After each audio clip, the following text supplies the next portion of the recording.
So, I've made the realization that having bad genetics is actually a really good thing. At least for me, it is. Now, to use this in fitness terms, we all know that guy from high school or middle school that was the best at everything. He was the best at almost every sport. He was popular. He had good muscle mass. He already had abs just off of puberty, and everyone would praise him for every little thing he did.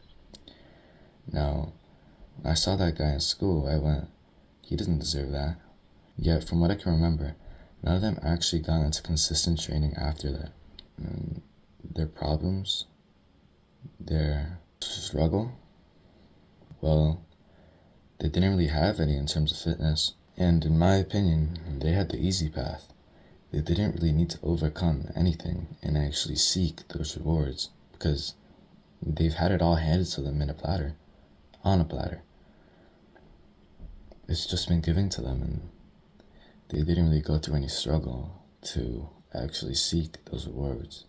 And when you start off with worse genetics, now you have something to overcome. And when you overcome the harder thing, you get more of the benefits.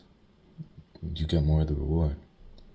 So technically, having bad or worse genetics is actually a really good thing if you're doing the work that solves that problem. So if you started off like me as a skinny fat kid who wasn't fit, and you overcame that by consistent training in the gym or in weight training or any of consistent training, you will feel so much better because you started off on a worse point. Yeah, let me give you an example. Let's imagine you've been put in a race, right? And you've started behind everyone else. Now just imagine that you win that race. You started behind everyone else and you still won that race. Now you're like a champion. If you did start behind everyone else and still won that race, you'd have a louder cheer or a louder roar from the crowd. Like, you just got a louder cheer from the crowd, a better cheer from the crowd.